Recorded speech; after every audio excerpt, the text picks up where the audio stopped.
Kemacetan luar biasa terjadi pada arus mudik beberapa waktu lalu. Kelangkaan bahan bakar minyak juga menjadi bagian dari penyebab kemacetan. Dan Pertamina telah menyiapkan 7 langkah antisipasi kelangkaan BBM saat arus balik. Rekan Ahmad Murodi akan menyampaikan untuk Anda. Silakan Dodi.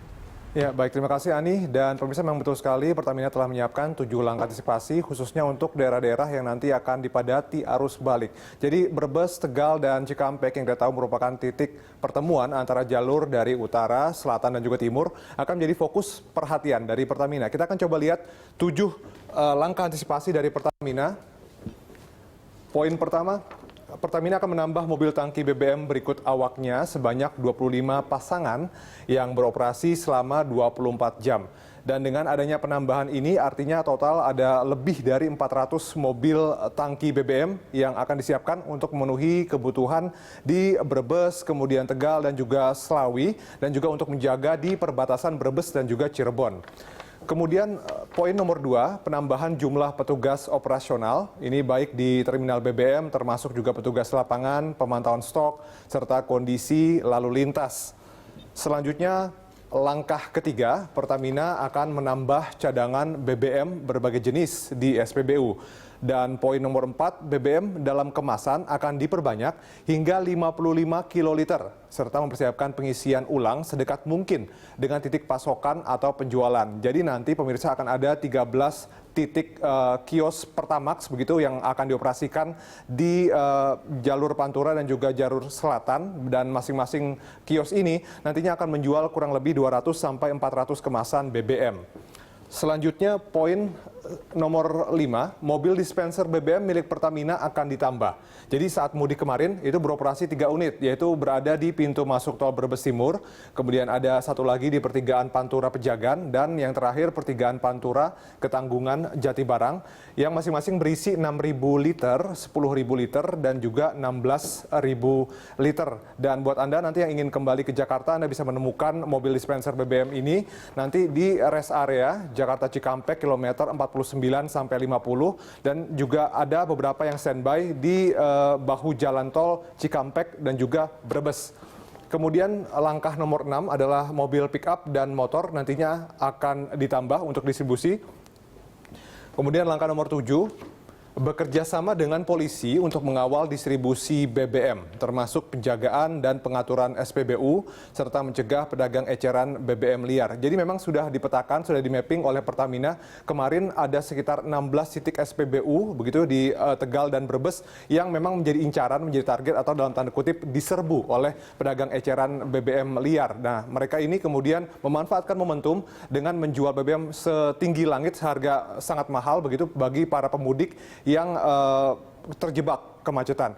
Dan untuk informasi tambahan juga, Pertamina rencananya juga nanti akan menyiapkan begitu ada makanan gratis dan juga minuman gratis di sebanyak 4.200 paket begitu ya. Mulai hari ini 8 Juli 2016 sampai nanti hari Minggu 10 Juli 2016 itu di 7 titik SPBU.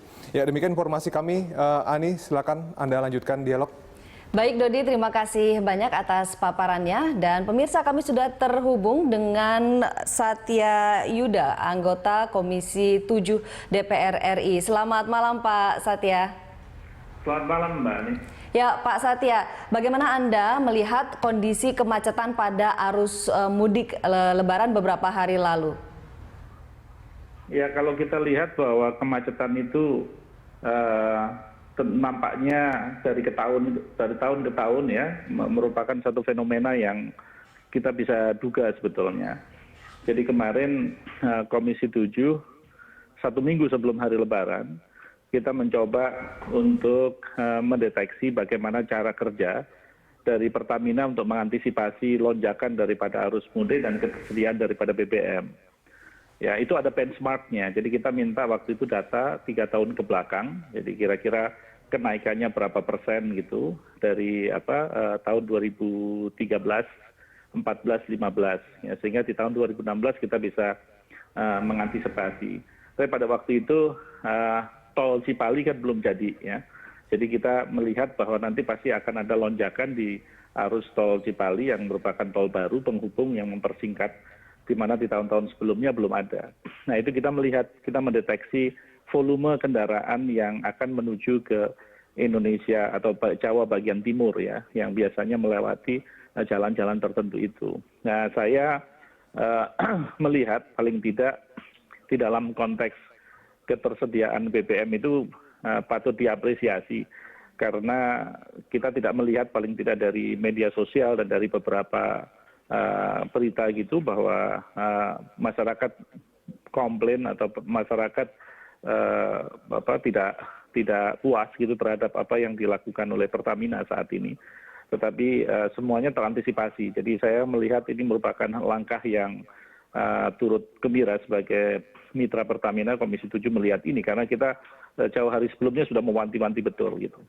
Meskipun demikian Pak, harus diakui bahwa pada arus mudik kemarin ini banyak mobil yang kesulitan untuk mendapatkan bahan bakar sehingga harus membeli dari pengecer dengan harga yang melambung tinggi karena memang ada kesulitan untuk masalah distribusi pada saat kemacetan terjadi sedemikian panjang. Nah, untuk antisipasi di arus balik yang akan berlangsung beberapa hari lagi, besok persisnya pada hari Sabtu dan juga Minggu, apa imbauan yang bisa Anda berikan kepada pemerintah dan juga mitra Anda yaitu Pertamina? Ya, kita sudah meminta dan saya rasa 7 langkah tadi yang dipresentasikan, saya kebetulan sempat mendengarkan, itu sudah cukup bagus ya, tinggal bagaimana mengimplementasikan di lapangan karena kita pun juga mewanti-wanti adanya BBM dalam bentuk bungkusan.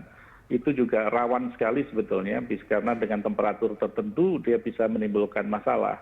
Nah, sehingga kita pada waktu itu mengatakan supaya itu betul-betul diantisipasi. Justru kita mendukung kalau adanya dispenser yang keliling, yang mobile dispenser tadi itu lebih terlindung ya dibanding dengan yang dimasukkan di dalam plastik-plastik ya. Dulu kan kalau saya nggak salah Pertamina Dex atau apa gitu yang dibungkus oleh plastik yang bisa didistribusikan menggunakan sepeda motor untuk menjemput bola. Jadi waktu itu kita berpikir atau kita menyarankan pada Pertamina kalau begitu ada kemacetan, maka situasi mobil tidak bisa bergerak kemana-mana. Sehingga harus ada supply yang menuju kepada titik di mana kendaraan itu berhenti gitu. Itu kemarin sudah kita sampaikan, tetapi kita juga mewanti-wanti jangan sampai menimbulkan masalah baru karena pendistribusiannya menjadi tidak mudah. Adapun orang atau berspekulasi menggunakan situasi sulit ini dengan jalan menjual lebih tinggi sudah tentunya sudah menjadi sesuatu yang kita harusnya bisa diantisipasi ya karena itu menjadi fenomena yang sudah bertahun-tahun terjadi demikian. Maka ada yang namanya penjualan eceran itu kan tidak lebih daripada bagaimana mereka mensiasati kelangkaan ya atau sengaja membuat langka di beberapa titik tetapi dijual melalui eceran-eceran yang jelas harganya akan berkali lipat. Nah, tetapi yang mesti dilihat di sini bahwa volume yang beredar, ya ini kan volume yang beredar kan pasti Pertamina, ya yang menjamin pasokan itu kita melihat dari sisi muaranya bahwa Pertamina mencoba berapa volume kendaraan yang lewat dengan stok yang ada itu sudah bagus, ya hanya apakah volume yang diedarkan itu terdistribusikan secara baik melalui agen-agen Pertamina atau dimanfaatkan oleh masyarakat yang tidak bertanggung jawab yang menggunakan tingkat kesulitan itu yang diantisipasi. Jadi ada dua hal. Satu dari sisi volume, dari sisi supply itu saya tidak melihat itu ada masalah. Nah, tetapi dari sisi pendistribusiannya mungkin ini bisa menjadi pelajaran berharga kalau memang di dalam kasus arus H-1 atau H-2 ya yang menuju kepada wilayah Indonesia bagian timur sebelum arus mudik, arus balik. Nah, itu bisa diantisipasi gimana caranya supaya volume yang ada tadi tidak terdistribusi kepada orang-orang yang tidak bertanggung jawab. Ya, tetapi tetap kita meminta supaya menjaga keamanan di dalam pola distribusi itu. Pak Satya, satu lagi Pak, bagaimana Anda melihat koordinasi antar pihak-pihak yang seharusnya bertanggung jawab untuk mengurusi mudik Lebaran ini? Seperti misalnya kita pernah mendengar sama-sama bahwa dari Kementerian Perhubungan yang meminta Kementerian PUPera untuk lebih banyak bersuara, begitu. Ini kan artinya seperti tidak ada koordinasi yang baik. Anda sendiri melihatnya seperti apa Pak? Ya itu betul, karena ini kerja tidak bisa kita timpakan pada satu sektor saja ya, karena apa yang dilakukan oleh dalam hal ini adalah BBM itu berada di Kementerian SDM, terus semata-mata kita harus hanya satu kementerian saja, tidak bisa. Ini memang kerjasama. Bahkan pada waktu kita melakukan sidak di Cipali itu kita sudah mengatakan kenapa Jasa Marga itu tidak bisa memberikan data arus daripada kendaraan yang selama ini sudah melewati sana. Nah itu belum terpikirkan waktu itu karena yang dilakukan oleh Pertamina itu melihat tren dari beberapa tahun terakhir. Padahal kalau misalkan itu ada data yang akurat gitu berapa sebetulnya arus yang lewat di dalam tol itu, lantas nanti diberikan safety faktornya berapa persen gitu, itu mungkin akan lebih kena sasaran gitu. Ya itu kan perlu kerjasama. Ya, Jasa Marga pasti bukan di bawah Kementerian SDM. Belum lagi nanti di tingkat misalkan banyaknya ilegal pendistribusian daripada BBM yang mengutip dengan harga yang sangat tinggi, itu kan tentunya peranan polisi juga harus ada di sana. Nah ini rakyat pasti menyaksikan lah. Kita melihat dari sisi supply-nya ya yang sedemikian kerja kerasnya Pertamina, tetapi harus didukung oleh kementerian-kementerian lain yang mendukung supaya arus balik nantinya tidak menimbulkan masalah gitu. Nah ini tentunya harus menjadi catatan. Saya yakin ya ini satu hal yang juga menjadi pengamatan Presiden dan pasti mereka kalau sudah mengenai koordinasi antar kementerian kan tentunya Presiden paling bertanggung jawab untuk melihat ini supaya ke depan akan jauh lebih baik. Baik Pak Satya, terima kasih banyak telah bersama kami di Berita 1 TV. Terima kasih Pak, selamat malam. Ya Uyanda, ini seperti tadi juga selain memberikan apresiasi kepada Pertamina, Pak Satya juga menggarisbawahi soal titik-titik SPBU di mana terdapat kebocoran gitu. Dan ini ada ya pihak-pihak yang memanfaatkan begitu. Anda sendiri melihatnya seperti apa dan bagaimana mencegah ini terjadi lagi di saat arus balik nanti? Ya, jadi sebenarnya Mbak Ani tadi kalau soal kemasan kita juga bisa menyampaikan tadi ke Pak Satya bahwa terima kasih atas concern-nya ya. Sebenarnya khusus untuk BBM kemasan nanti memang hanya boleh diisi di tempat Mbak. Jadi tidak boleh disimpan di mobil gitu untuk takut kehabisan di tengah jalan itu tidak boleh? Tidak boleh. Jadi itu semua petugas kami ada di kios Pertamax dan langsung mengisikan di lokasi. Dan jadi memang bahan dasar dari kemasan itu sendiri juga bukan plastik Mbak. Jadi kita siapkan, nah itu ada Pertamax dan Pertamax Plus. Nah semua harus diisikan di tempat. Nah, kemudian dari sisi kami adalah tugas kami adalah bagaimana kita bisa bersama-sama menjaga bahwa pada saat masyarakat mengisi ke SPBU, masyarakat tetap merasa nyaman gitu ya dan juga dalam keadaan aman. Nah, untuk itu kami sudah memastikan kita sudah bekerja sama dengan Polda Jateng. Makanya pada hari ini Mbak sudah turun satuan dari Brimob yang membantu kami di beberapa lokasi khususnya 16 titik SPBU tadi Mbak. Untuk bisa sama-sama bersama dengan operator kami sebagai penguatan di lapangan untuk benar-benar melayani pelanggan atau melayani masyarakat yang akan mengikuti arus balik ataupun memang warga di sekitar situ yang benar-benar mengisi ke dalam mobil. Jadi jerigen sudah dilarang Mbak. Jadi kita tidak boleh ada lagi. Jadi udah sejak dari H-2 kemarin bahwa kita juga sudah melakukan pelarangan jerigen.